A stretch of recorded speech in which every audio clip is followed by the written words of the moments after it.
Topic number 2, family planning. And let's start with RA number 10354. This is an act providing for a national policy on responsible parenthood and reproductive health law that is enacted by the House of Representatives of the Philippines, enacted on December 19, 2012, and that is signed by Miriam Defensor Santiago. Yes, so responsible parenthood po. And anent to that, we have here also the methods of contraception.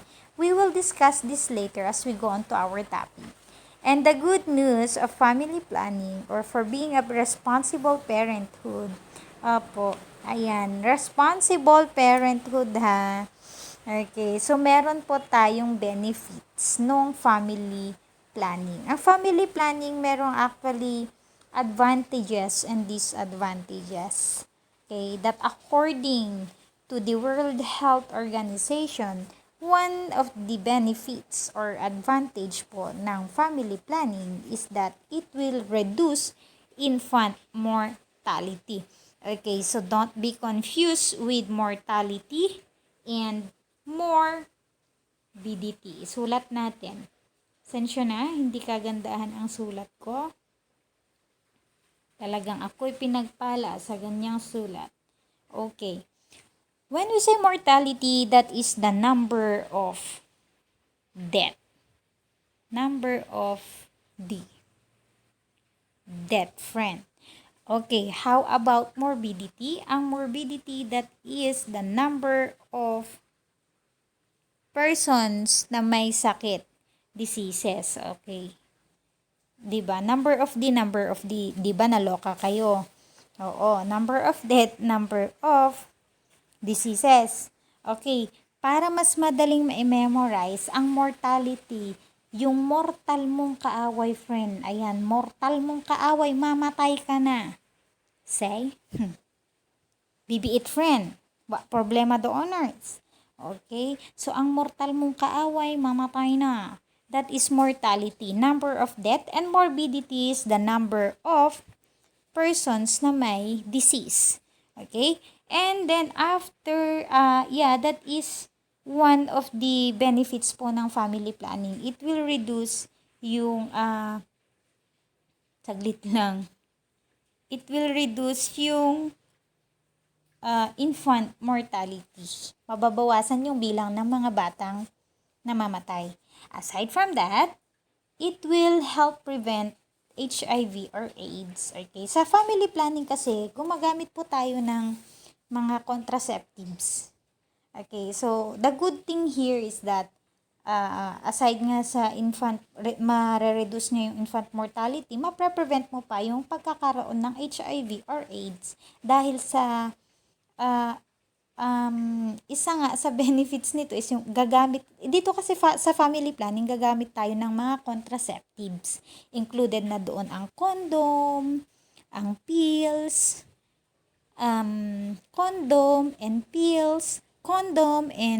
diba? Oo, basta mga contraceptives na alam ninyo, mga IUD, mga ganun. Okay, help prevent HIV and AIDS, and then it will reduce adolescent pregnancies.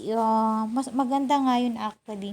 Kasi ang daming bata, di ba, na-curious yung mga bata kasi para saan kaya itong syulepet ko? O di ba, apandan makisexual intercourse na si kugandan friend. Sakit sa ulo mandudong. Okay. Kaya maganda yung may family planning para ma-reduce yung ito. Ito pa nagsikog-sikog tubing. Anes. Okay.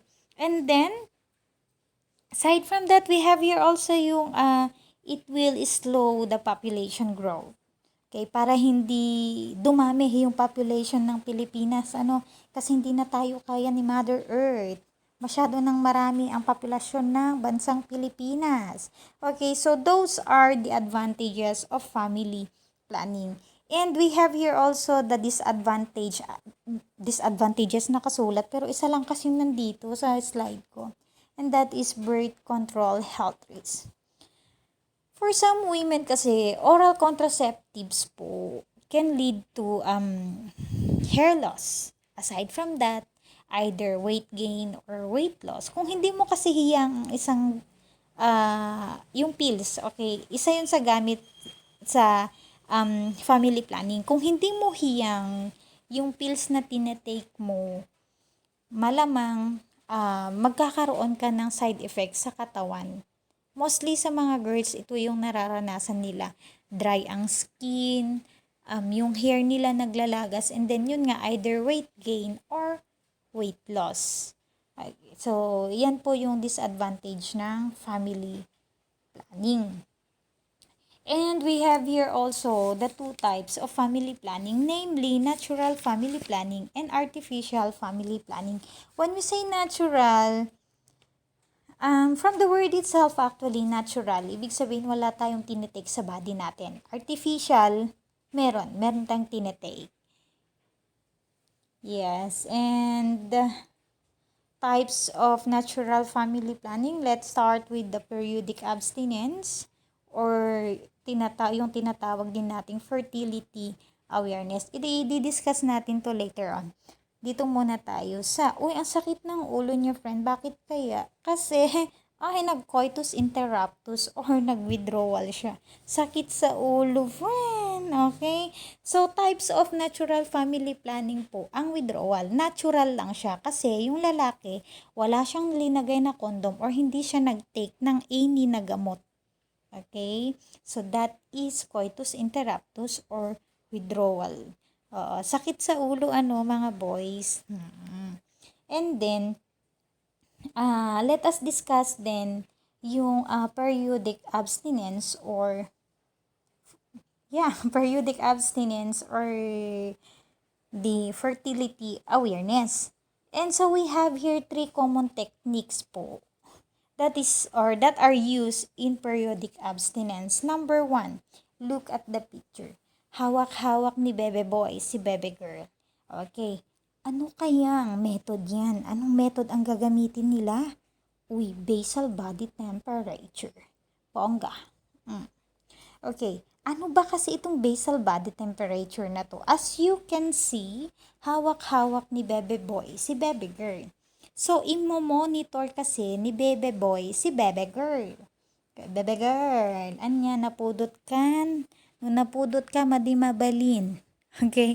Yeah, that is true. Pag mainit ang babae, pag hinawakan mo ang babae at mainit siya, ibig sabihin, fertile siya. Pag sinabi nating fertile, hindi pwedeng galawin ang babae. Dahil kapag nakipag-sexual intercourse ka, na fertile ang bebe girl, automatic yan 101%, mabubuntis si bebe girl. That is basal body temperature. So, yung basihan mo ng sexual intercourse ay through yung body temperature niya. So, kapag hinawakan mo si baby girl at mainit, umadayo ka, fertile. Pag hinawakan mo si baby girl at malamig-lamig, lapit lang. Lapit ng lapit. Say, lumapit ka, friend, kasi hindi siya fertile. Pwedeng-pwede. Okay? But, walang kasiguraduhan yan kasi minsan kasi pag mainit ang babae may sakit. Gurigur, friend. Okay? Bahala kayo. Ayoko sanang ituro yung mga to kaya lang gusto kong mabawasan talaga yung population ng Pilipinas Kaya ako, sige ituro ko na nga lang para mabawasan yung population ng Pilipinas para hindi dumami ang mga bata. Diyos ko. Oray no ibaga tayo na they are the yung hope. Oo naman, kaya lang in the right place. 'Di ba? At the right time. Oo. Basta. Okay, that is basal body temperature. Okay, oops. Oops, teka lang. Huwag muna dyan. Kunana, tani, igigam na matji. Shulepet na friend. Okay, so, looking at the picture, the girl is holding her vagina. Okay, so let's see. Ano bang method ang gamit nito? Bakit kaya hawak-hawak niya ang kanyang shulepet? Okay, so that is cervical mucus. or yung tinatawag nating ovulation method. Okay, ma'am, paano yan? Okay, so ganito yan. Kaya nga hawak-hawak niya yung sulepet niya. 'Di ba normal po sa mga babae, normally, baka kasi matawa ang mga lalaki, normally ang mga babae po, may linalabas po yan na mucus sa kanilang sulepet. Okay, sa vagina nila. Sulepet ang sulepet. Baka ma'am, ano nga tadi sulepet? Okay, vagina na lang. Okay? So, dun sa vagina nila, meron pong lumalabas dyan na cervical mucus. So, anong gagawin ni bebe girl? Okay. Hawakan niya yun, kunin niya yung cervical, yung mucus po dun sa panty niya or mismo sa vagina niya. Lagay niya sa kamay, pagdikitin yung thumb, and then yung isang daliri, tapos yung nandun na mucus, i-stretch mo po. Pag ini-stretch mo, at ang haba friend, tapos hindi pa napuputol yung mucus na yun, ibig sabihin, yung girl ay fertile. So, hindi pwedeng makipag-sexual intercourse kung yung mucus ay hindi naputol. Pero kapag naputol, ini-stretch mo at hindi sumama yung cervical mucus, hindi diretso, ibig sabihin, hindi fertile si bebe girl. Kaya, pwedeng-pwede na naman, say bongga. Okay, so, yun po yung dalawang types ng periodic abstinence. Meron pa tayong isa Ito yung pinakabongga Alam na alam ng mga boys ito. Ano ito? That is rhythm or calendar method. Okay. So, paano ba yung calendar method na yan, ma'am? Kaya mag-alala, explain natin para nga hindi dumami ang population ng Pilipinas. Sabihin ko para mabawasan ang populasyon ng Pilipinas, Anes. Let's say for example, okay, ngayon ay October, po? So, ang expected date ng pagkakaroon mo ng menstruation is quincenas na lang. Mas masaya. Payday. Okay. Ang 15 payday, salary day. Okay. October 15, magkakaroon ka ng, yun nga, buwan ng dalaw. Menstruation mo yan, 15 na yan. So, asan kaya yung mga days na safe at asan yung mga days na hindi safe? Okay, yun yung i-discuss natin. Okay? Pero, depende po yan kasi sa mga reference din na gamit natin na books. Okay? May mga books po kasi na ang sabi doon, 7 days before and 7 days after ay safe para makipag-sexual intercourse. May ibang book naman na 5 days, 4 days, and 3 days, mga ganun. So, sa akin, para safe, sa 4 days na lang ako. Para safe. 'Di ba? Para hindi nga tumaas ang population ng Pilipinas.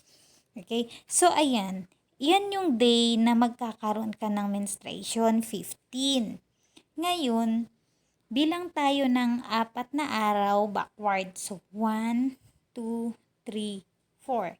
Bilang din tayo ng 4 na araw forward. 1, 2, 3, 4. Ang galing ko. I-box natin. Yan, bongga. Say. So, ayan. Yung mga nakabox po, yan yung, teka, saglit lang. Baka malito kayo pala. Erase natin ito. Erase. Ayan. So, nakalimutan ko. Okay, ilang days po ang menstruation? 15, right? 15. 5. Naku, Diyos ko. 15 na kasi bukas, kaya medyo, di ba? Payday, salary day. Okay, so, ilang days tayo nagme-mens po? Ilang araw yung menstruation natin? Others might say 7 days. Oh my gosh, that is 1 week. Uy, take note ha. Yung mga girls na nagkakaroon ng menstruation sa isang buwan twice na nagme-mens sa isang buwan, magpa-check up kayo, girls, okay? You visit immediately your OB-GYN. May problema po kapag. Okay, possible kasi na may cancer kapag cervical cancer. Okay, kaya magpa-check up kayo. Okay, so mabalik tayo dito. So, sabihin na nating 5 araw ka nag-mens. 1, 2, 3, yan. Nag-start ka nung 15. Tapos, ayan. Yan yung day ng menstruation mo, 5 days. So, magbilang tayo ng 4 days. Forward yung kanina. 1, 2, 3, 4, 23, 21, 22, 23. So, ayan. So, paano yan, ma'am? Okay. Yung naka-box na 11, 12, 13, 14, 20, 21, 22, and 23. Yan po yung day na safe po na makipagtalik sa isang babae. Safe po yan. Pwede ka pong mag-withdraw sa loob. Okay? Safe po yan. Pero actually din, 101% na very safe po makipagtalik during yung menstruation ng girls. Kaya lang boys, diba? It's very dirty. It's so messy. Okay? And one more thing you do note po mga boys, makakakuha kayo ng sakit. Yes, kapag laging ganito yung nagme-mens yung girls and then nakikipag-sexual intercourse kayo, makakakuha po kayo ng sakit. Kaya please, avoid po yan. Okay? Safe po itong 11, 12, 13, 14, and then safe po makipag-sexual intercourse 20, 21, 22, and 23. Okay? But, you do know po na ang calendar method, ang gumagamit po nito, di ba? Mga mag-asawa, oo, or yung mga mag-aasawa pa lang. Okay, yun po kasi yung gamit ng calendar method para po actually ito sa mga kababaihan na normal po ang menstruation. Normal. When we say normal, monthly po siyang may mens or nagme-mens. Okay, that is calendar or preterm method. Okay, and then, next na. Okay, so artificial family planning naman, ano po ito? Madalas nakikita nyo to kay mami. Okay, ano yan? Oral contraceptives. Okay? Everyday po nila tinatake yan. Yung isang ganyan, good for 30 days, everyday. 30 or 31, depende sa buwan. Ngayong October, 31 po yun. Kaya ayun, teka, ako. Okay, oral contraceptives. Ito yung sinasabi ko na tinetake po ng mga girls, na everyday nila tinetake yan. Kaya lang, baka magulat po kayo na, ala, ni Maria, apingin ni classmate tayo nga ni Maria, kit agus usal ti pills. Ala, apan siguro makisesex aja, isong gus usar iti pills. Ay, bongga, di ba? Judgmental. Okay, hindi po. Maaaring si Maria ay gumamit ng pills para maging balanse yung hormones niya. Okay? 'Di ba ang hirap? Ang hirap sabihin, ang hirap explain. Diyos ko. Okay, may mga girls po kasi na gumagamit ng pills para ma-maintain po nila or mabalance po yung hormones nila para sila ay datnan. Okay, hindi porke nagte-take ng pills si Maria, sinabi mo na, ala, dulalaki na, tila-tila siguro pakikuan na. No po. It's a big no-no. Okay, kaya po nagte-take si Maria ay para balanse niya yung hormones sa kanyang body. Okay, and you do note also that teka, baka masaktan natin ang mga LGBT o ay sa mga bakla po. How do I term, is it a bakla or what?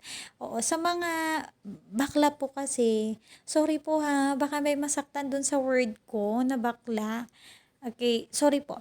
Pero kailangan ko siyang banggitin. Okay. Ang mga bakla po kasi gumagamit din po ng mga ganito na pills. O wag ka ulit judgmental, friend. Halapin ni bakla ka gusto usar itik wa. Pills ewa naman siyang vagina. O diba? Kakatuwa. Okay, ang mga bakla po kasi na gumagamit ng pills, that is not um, for the family planning. Okay? Ang side effect po kasi nung paggamit nila ng pills is that pampalaki po yun ng joga nila. Ano bang joga? It's a gay term, okay? Pampalaki po ng breast.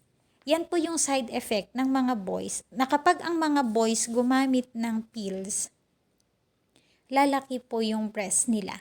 Kaya kung makita nyo si friend nyo nagkumamit ng ganito, huwag judgmental, friend. Hindi porke anes sabihin mo, wa naman siyang syulepet, bakit siya gumagamit ng pills? 'Di ba? Hindi po. Pampalaki po kasi yan ng yoga. Oo, marami kasi akong kakilala, marami akong friends na gumagamit ng ganyan, mga box, okay? Mas malaki pa nga yoga nila kaysa sa akin, nakakaloka. Okay, next. Oh, ano ito? Oh, bongga ito. Transdermal patch po ito. Paano kaya yan? Actually, hindi pa ako nakakita ng ganyan sa personal. Pero parang gusto ko. Kakaloka. Yan po ay isang adhesive patch po na linalagay po sa skin na may specific dose po ng medication. Ano? So, kapag, ayan, linalagay yan, ang combination kasi na nandyan, yung naka-attach dyan sa transdermal patch na yan, may estrogen and progesterone na ano ito, na prevent yung pagbubuntis. Okay? Actually, never pa akong nakakita ng ganito. Ngayon lang, ngayong inopen ko lang yung book. Kaloka. Okay, transdermal patch. Next, uy, ano ito? Baka gamit po ito ni nanay ninyo. This is what we called intrauterine device or IUD. Okay, so,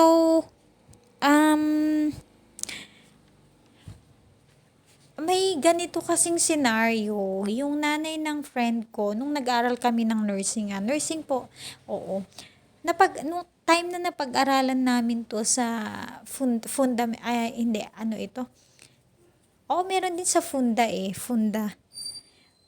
sa mga nursing. Okay, yung IUD, it so happen kasi na na-discuss namin to. And then, nabanggit ng instructor namin na take note daw na ang IUD maaaring kalawangin. Same as true with the diaphragm, I think. Is it the diaphragm? Oo. Or baka, teka, naalala ko parang diaphragm yata. Or, yes, anything na ini-insert sa body. Pwedeng kalawangin po.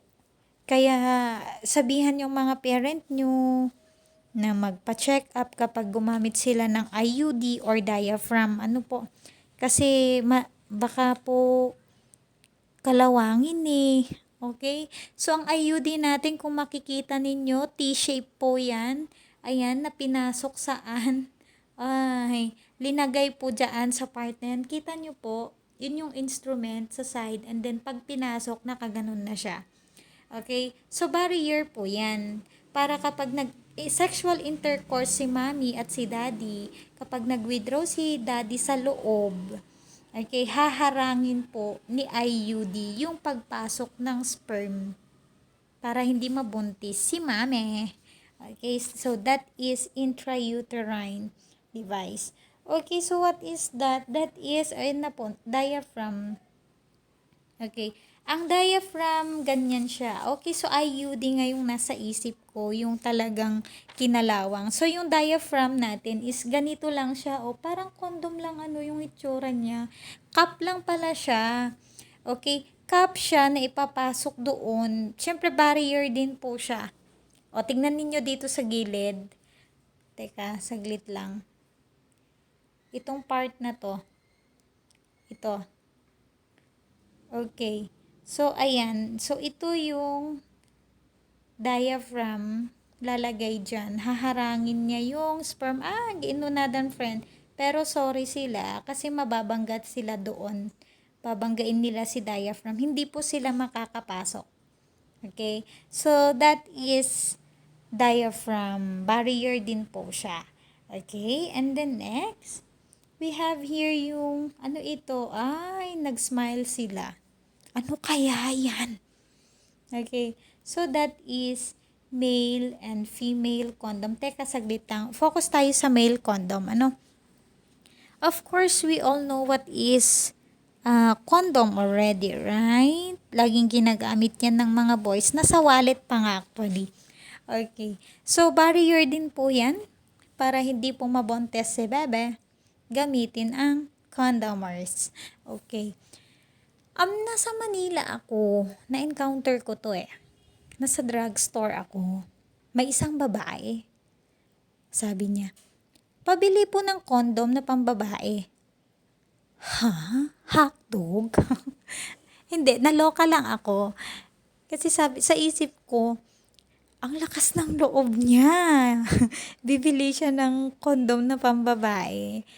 Never heard never heard na may mga condom na pambabae. Ang alam nyo, panlalaki lang. Meron din po sa babae. Insert nyo lang. Para, kung sa lalaki ipapasok sa may penis, sa babae din po. Okay? Ma'am, pag tinanggal din, matatanggal din. Hindi. Yung iba kasi, actually free yan. Merong mga ganyan sa mga barangay, barangay clinic. Free po ang mga yan. Yung mga contraceptives, hindi po natin binibili yan. Free po. Ang nangyayari, dahil nga siguro dahil din sa nahihiya ang mga girls na humingi ng female condom, di ba? Natatambak po yan sa health clinic, sa mga barangay health clinic. Kaya ang ginagawa, dinidispose, tinatapon, sayang lang, hindi nagagamit. Sayang yung pondo na punta doon.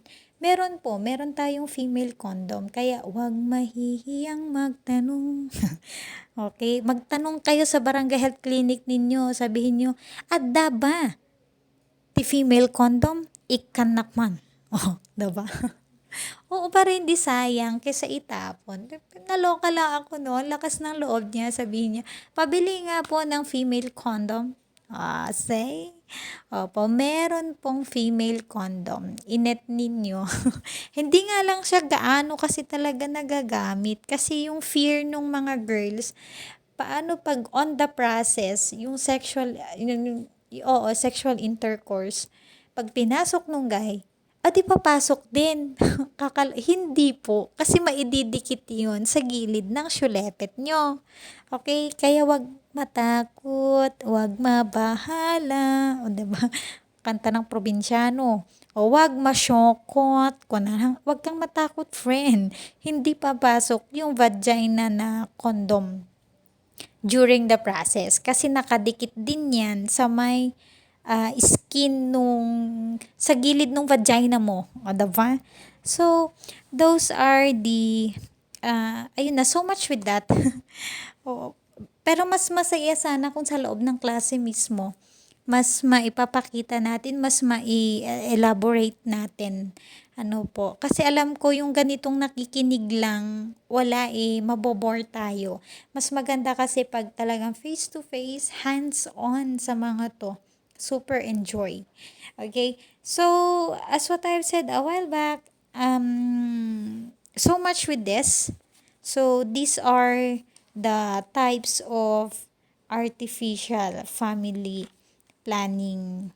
Okay? So, baka mamaya niyan, paglabas nyo ng bahay, dahil sa narinig ninyo na yung basal body temperature, diba, i-check kung fertile o hindi ang boyfriend or girlfriend. Baka no rin kayo warta balay, yukat amin nga masabat, yukat i-check yung temperature na. Diba? Uy, fertile, uy, fertile, di pwede. Uy, fertile, fertile. Oh, kakaloka. Mga estudyante ko last sem, ganyan yung ginawa. Lumabas, tapos tinouch nila yung security guard sa exit, oo, sa side, dun sa may highway, si Sir Chito. Ang kakaloka. Tapos sinabi nila, kasi sabi ni Ma'am Bilon, nanay ko. Wag ganon. Okay? Pero anyway, maganda ang face-to-face. So, I hope to see you soon po. Hopefully, matapos na po itong pandemic. Let us all pray po na sana matapos na. Okay? So, ayun lamang po. Hanggang sa muli. Di ba? Hanggang sa muli na topic po natin. Goodbye!